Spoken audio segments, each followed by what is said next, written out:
the three right away. You are now listening to the Insight Fantasy Sports Podcast. Hello and welcome back to the Insight NBA show. Mondays are coming in clutch, a weekly show previewing the games ahead every Monday. As always, we're brought here today by the Standard Squeeze, Ryan from Astute Newstead, and Bonus Bank.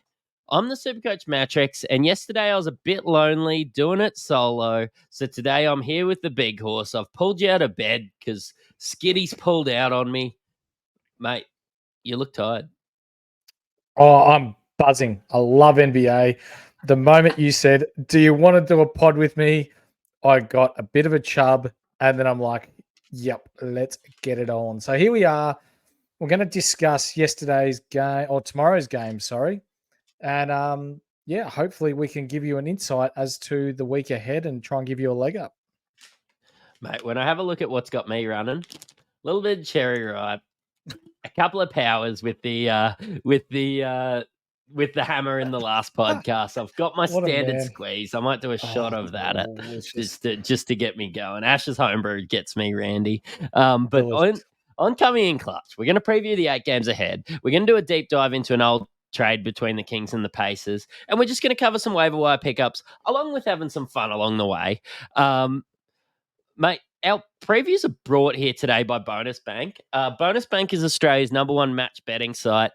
Match betting is Australia's most profitable side hustle. Take advantage of bookmakers' bonus bets to make risk-free and tax-free income every week. Mm-hmm. They've got a heap of tutorials and everything on there. Bonus Bank's free to join, so have a look and make your first $75.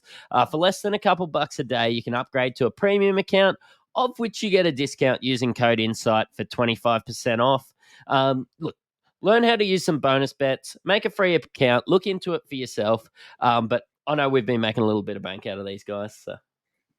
Yep, they're good. I've signed up myself, had a bit of a run around the app myself over the last couple of days, and I won't say I'm a lot up, but it's pretty easy to make some money. I'm pretty impressed. Look, and let's head into tomorrow's games of which the first one is Boston versus Charlotte. Lamelo has been on absolute fire. I know he was a trade target for me in the last week. I tell you what, if Lamelo goes down, I'm going to be losing in a lot of leagues. But I suppose all the news, and I covered it last week, was Bridges. He's been averaging 18, 4.5 rebounds, 3.5 assists, 1.5 steals and a block since his return. Look, he's been great at basketball. I'm glad you said at basketball because we're talking about basketball and not the shit bloke he is outside of basketball. But for the Charlotte team, it was something they needed. They needed a bit of a pick me up. We know what sort of chemistry rather that Bridges and Lamelo have as a running duo. They're very exciting to watch. And I think you'll find Lamelo's assist numbers will pop now that Bridges is back too. Their alley-oops, their backdoor cuts. They like playing with each other. So Terry Rozier's out this game as well. Rumored to be back later on in the week. I know that he's been a little bit of a hold. He's been good to start the year. But with Bridges back, I have seen, Gordon Hayward, his minutes haven't dropped that much, but his production has. The same with PJ Washington, the same with Brandon Miller. I do sort of get the feeling that Terry Rozier, LaMelo Ball, and Miles Bridges in the lineup could mean the end of those 3 guys, Gordon Hayward, Brandon Miller, and PJ Washington, to your fantasy teams. Yeah, I'm totally on board with that. And also, Nick Richards is out with a concussion at the moment. So look for Mark Williams to play more minutes at the center position. Which is exciting. Look, he's rostered in a lot of leagues, but I do really like Mark Williams. So just enjoy that if you did draft him. Nick Richards has been a surprise, but he is out at the moment. Heading over to the Boston Celtics, it should be noted, and I have seen some people picking up Al Horford. Al Horford is a great get, but on back-to-backs, quite often he sits. Doesn't always play those. And especially against Charlotte, I do wonder if he's going to get rested tomorrow.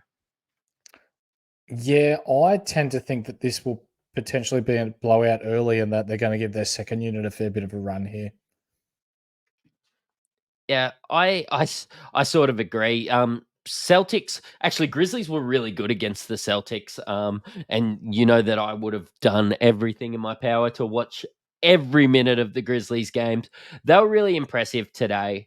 But what I did get a bit of a look at today was Sam Hauser. He's been really good in the last couple games. 15-4 in the last one. He was plus Mhm. 17 against the Grizzlies, and they won by 2. I have added Sam Hauser in some leagues. I implore you that maybe he is a little bit more than just a 3-point streamer. Yeah. Yeah, he does more than what the stats give you for sure.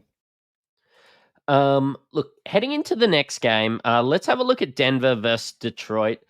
Probably my number one comment about this: Detroit is a dumpster fire. It's disgusting. I started the year with Cade in several leagues, and I've managed to get a little bit of a return on him. I think they're going to sit him come January, February. So it's a sell high point for me, but they're shocking to watch. Hate it.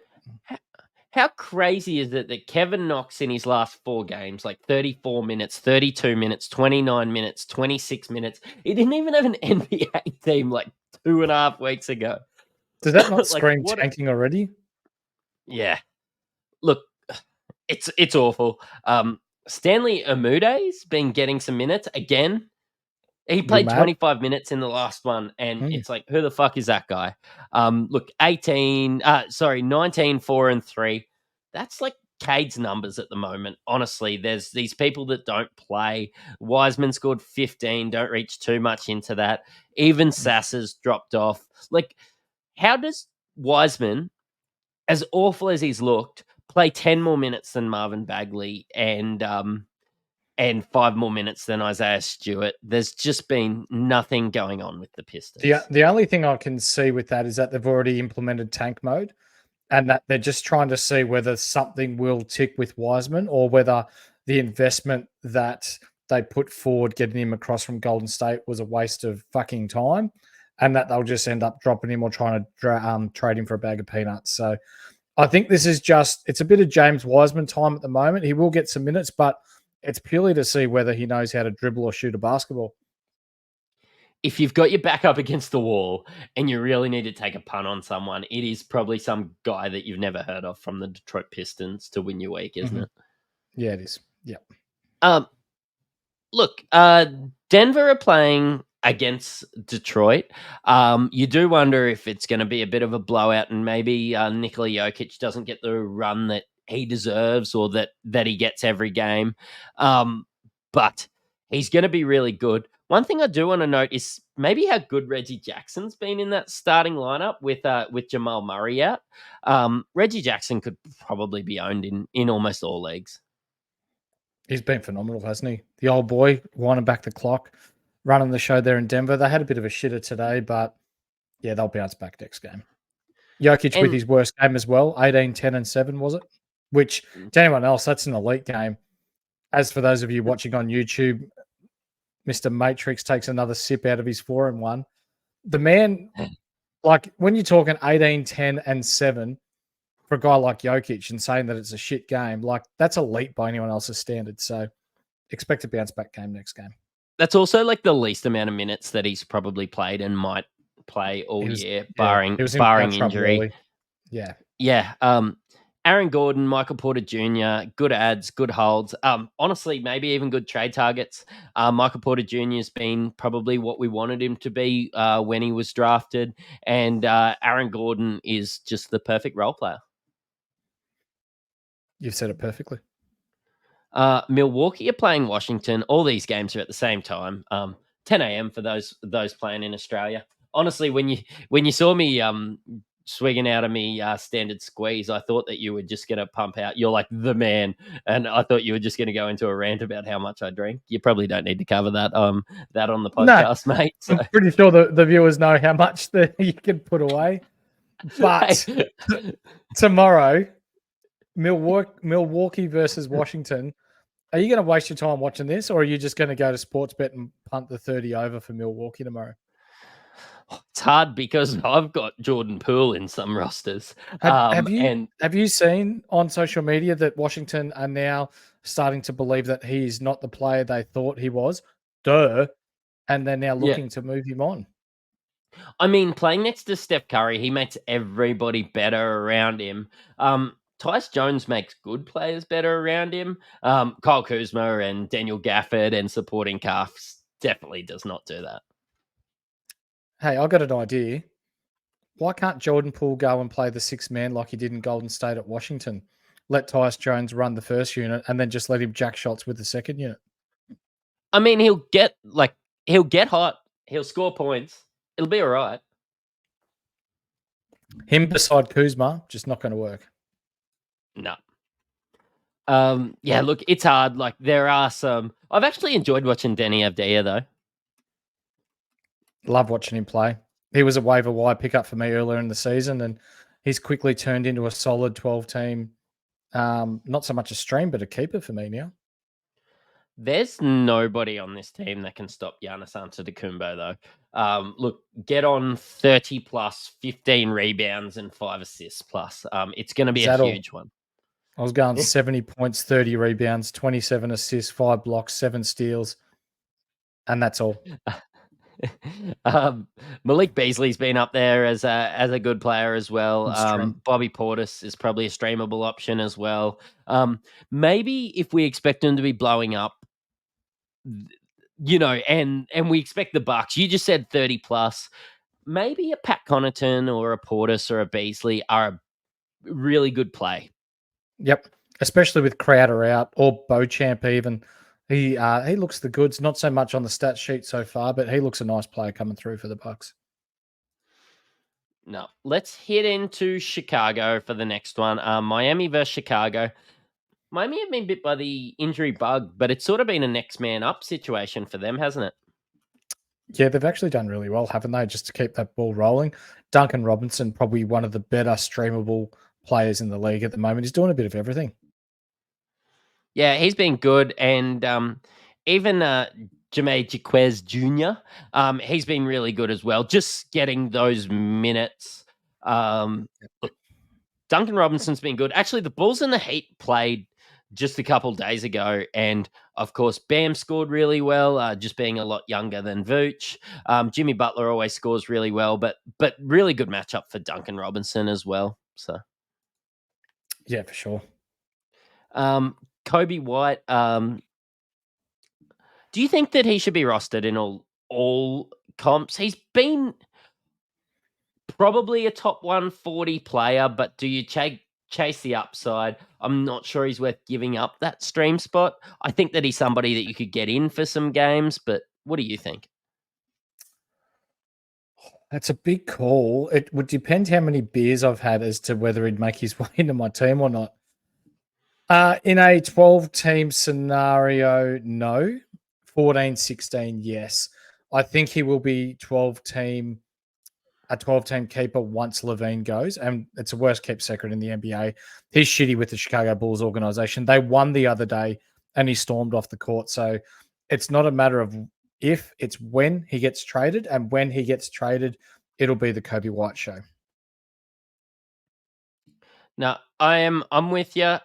Let's look at the Knicks. The Knicks are playing against Minnesota. Minnesota have been the best defensive team basically in the comp. And Gobert and Towns are working it out, aren't they? Surprisingly, yes. They actually look kind of good together. And I Really good. Yeah, I gave Gobert a lot of flack in the preseason, given his inability to put one foot in front of the other on defense. But he's playing good D. Like, it's almost like he could have been injured last year, and he's wound back the clock a little bit. His perimeter defense has been a lot better this season. He's getting a lot of stocks, our steals and blocks put together. Towns, he had one down game, but he's averaging almost a double-double each game. I really like their team. Is it due to the consistency and the chemistry they built from having the same team for such a long time now that they are now comfortable playing with each other? Look, I think so. They had to work it out a little bit. Again, nothing has changed, but I think everybody's just sort of fell into their roles a little bit better. Like Mike Conley's playing 30 minutes a night, but he's not jacking a lot of shots. He's just passing the ball around, making everybody better around him. Jaden McDaniels is just a role player, which makes it better. Kyle Anderson heads up that second unit. You know, they put him out there with some shooters and some guys that can handle the ball. And then you've got Gobert and Towns. They sort of alternate a little bit. You'll have some lineups where Towns is, playing with the bench unit and Gobert's with the starters. Always playing that 30 to 35 minutes a night. Barring injury, this is the best Timberwolves team I've seen in my lifetime. I think you're right. Like even the Kevin Garnett, Sam Cassell, Latrell Sprewell, Wally Zerbiak team of the, what was it, late 1990s, they were great, but this team they have a bit of a spice to it, don't they? And this is even without Pat Beverly and the bloody best play-in champions ever jumping on tables and shit. But I'll tell you what, though, if RJ Barrett and is it Quentin Grimes is out tomorrow, Dante DiVincenzo is a really nice streamable option there. He had 25 and 3 steals in the last game. Yeah, and he's good. I do get a little bit worried that it was against the Hornets and now it's against the Wolves that have been defending really well. But yeah, definitely worth a stream. He's going to get those minutes. For sure. Josh Hart as well. He's been dropped in a few leagues. He's been a good rebounder, but hasn't offered anything offensively. No, not really. He's very hot and cold with his offense. He does get you out of position rebounds, but need to see more out of our boy Joshy Hart in order for him to be any sort of relevance in a 12-team format. Now, am I missing something with Mitchell Robinson? Because he's been really good, and I've got him in a lot of leagues, but I've never been offered so many trades as I have with Mitchell Robinson. Can I tell you that you can't buy Mitch Robinson off me for cheap just because he scores 4, 6, and 6 in the last couple of games? He's got 14 rebounds and 4 blocks. He's got 8 rebounds and a block, 15 rebounds in a block. I don't have him to score points. If you've got Mitchell Robinson, he's a hold. His free throws haven't even been that bad. Well, looks like I'm not buying him from you. There you go. Newsflash. You aren't. And that was put out to Phil Unfiltered. Okay. Let's duck over to Sacramento and New Orleans. Fox has been on absolute fire, and nobody is going to be able to stop him in New Orleans. No. I have got Sabonis in, I think, 3 leagues, and he started off really slowly. Like he was almost to the point where I'm like, oh, do I try and sell up to try and get some value back on him? But his past week and a half, he's almost averaging a triple-double and making players like Anthony Davis look small. Just going to town inside, looking really, really good. I know Huerta's had his injury concerns with that finger, but he should be rostered. 100% he should be. Yeah. Let's have a look at the Pelicans, and I think both Dyson Daniels and Jordan Hawkins can be rostered. They're both, I suppose, just playing a really good role with the players that are out. They're probably getting an uptick from Zion being out, to be completely honest. But look, Ingram's been great. Jonas Valanciunas has been good, but Dyson Daniels and Jordan Hawkins will be on your waiver wire, and if you're looking for a streamer, they're all right. Yeah, I really like what Jordan Hawkins brings to the New Orleans team. They struggle with shooting, and he can catch fire really quickly from outside. So, yeah, if you're looking to bring in someone for threes especially, his free throw percentage is really nice as well. And the threes that he does take, they're good shots. He doesn't just jack shots up. And for those of you that are old enough to remember his old man, Hersey Hawkins, he was a really nice three-point shooter as well. I'm not old enough to remember that, so thanks for the trip down memory lane. You're welcome. Mate, let's look at the Clippers versus San Antonio. I'm not going to have any more digs about your age. Zach Collins is a trade target because he's been really good, and I think people are going to be thinking that they're selling high on Zach Collins if you target him. I really like him. He works really well beside Victor Wembanyama, doesn't he? Like he's a stretch big. He does the dirty shit inside, so it allows Victor to work around the perimeter. I really like him as a keeper this year. Like this isn't a sell high. I think this is the production you're going to get from him for the year. Some guys that I think are droppable are Trey Jones and I think Jeremy Sohan. I saw him getting dropped to the waivers. I think that we are now seeing the pecking order at San Antonio with Jeremy Sohan and Trey Jones. I think you're right. People were all over Jeremy Sohan to start the year, given his point guard power forward status, but he's just too inconsistent for me to hold in a 12-team format. You know what? I think that he can be held now. I think that he's doing enough for you to pick him up and have another stab at him because he is sitting on the waiver wire. Okay. For those of you that are watching this, comment: are you on Mattrix's side and you're picking him up, or are you on my side and not touching him with Mattrix's old mate? Yeah, so you're getting pretty close to touch him. But last night I had a bit of a chat about James Harden because I wondered if he is a sell high after that match winner against the Rockets, or whether he is a buy low candidate because he's been so, I suppose, ordinary in his first few games in LA, and he's showing a little bit of a flash. And you know what? He's taken 11 shots and made 9 of them in the last game. Do you think he's a buy low or sell high, or just don't touch him with your old fella? I think it's still a buy low. I think with a player like Harden, he's a ball dominant player, and he's going to demand the ball in his hands. We know that it has been Kawhi's team and George's team, but what have they done in the past to demand any sort of,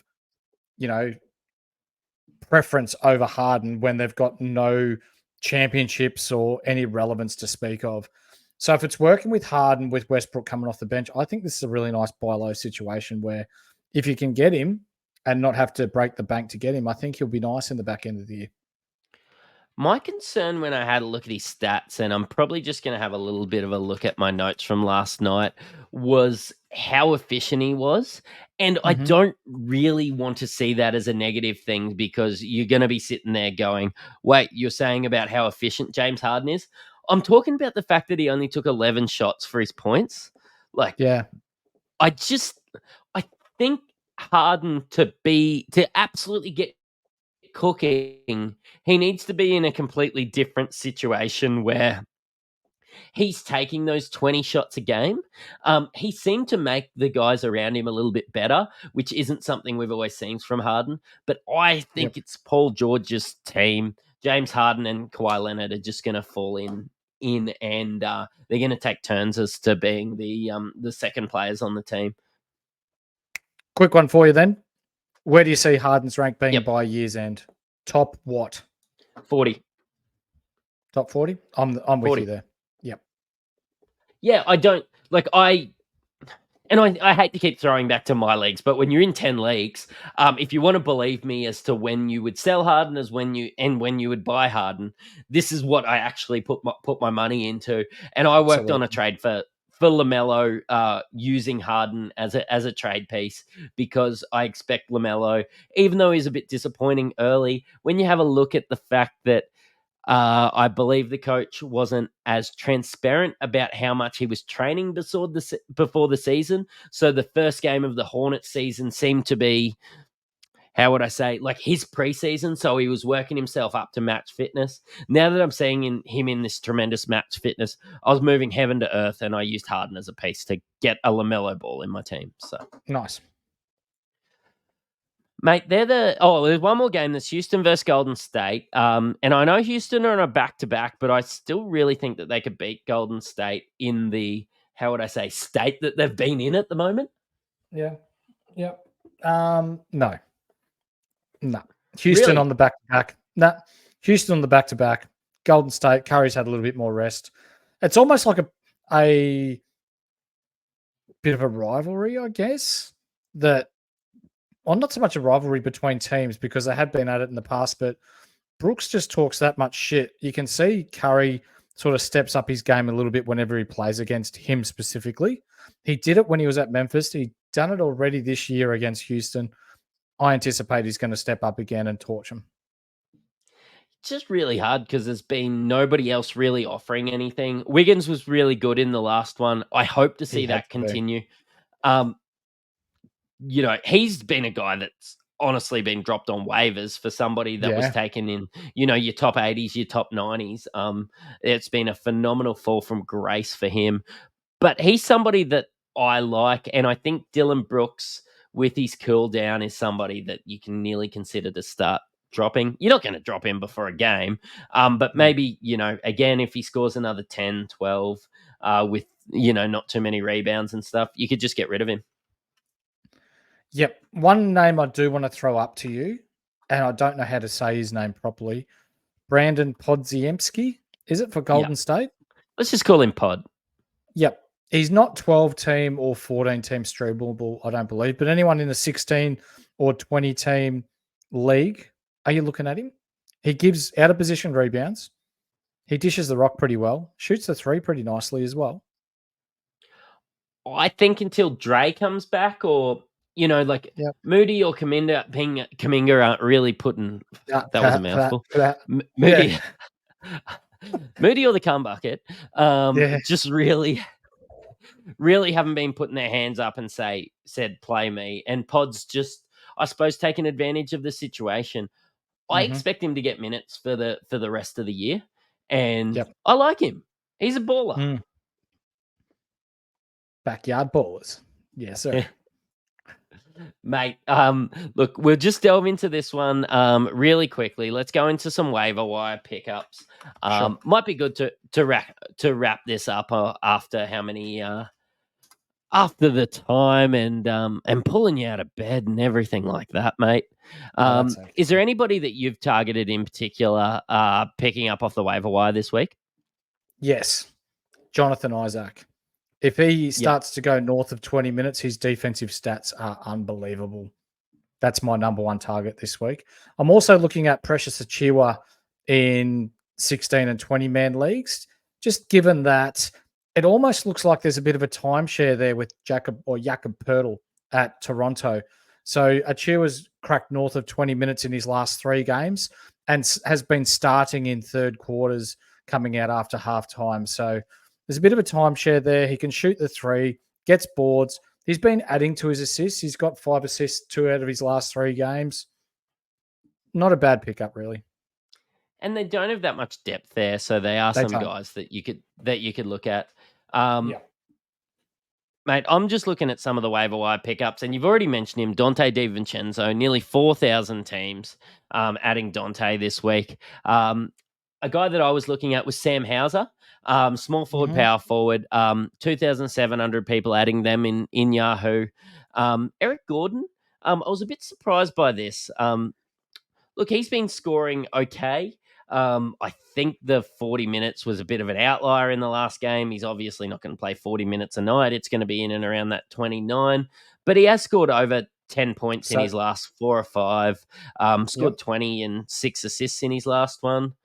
Just on top of that, Matty, I'm just reading up on Bradley Beal. He's going to be reevaluated in 4 weeks as of yesterday.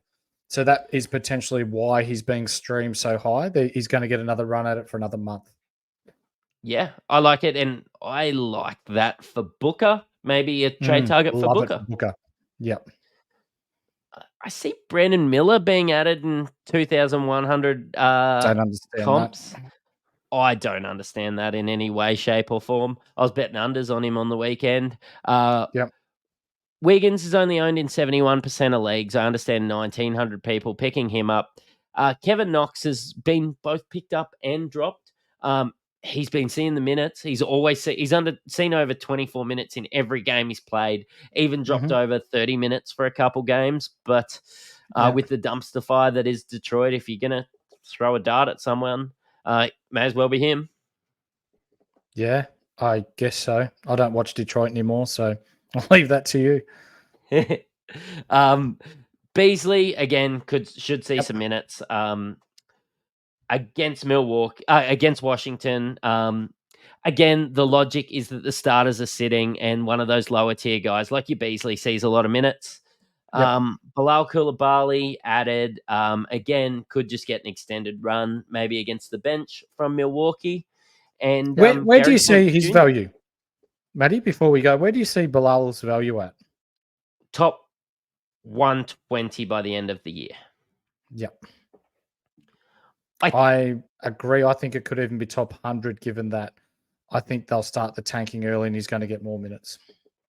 Yeah, the thing is, like, the more minutes he's going to be playing, his efficiency is going to drop off as well, which hasn't been too bad. But I actually really like the kid. He's great So to do I. watch. Yeah. Yep. Absolutely. Again, just rounding it out, Isaiah Joe, Gary Trent Jr., and Pat Connaughton. Gary Trent Jr., probably much like your Precious Achua take. There's just not a lot of cavalry in Toronto at the moment. Grady Dick hasn't proven to be too much. More of a threes and point streamer, which gets the occasional steal. I don't mind adding Gary Trent, but just expect to drop him in a week or so when he goes cold. Yeah, that's right. Yeah, that's right. Mate, any final words? No, thank you for getting me out of bed. I appreciate it. I've enjoyed this, and hopefully I won't be the last cap off the rank next time, and I'll be invited first. All right. You've listened to an Insight Fantasy Sports podcast. Cheerio. See ya.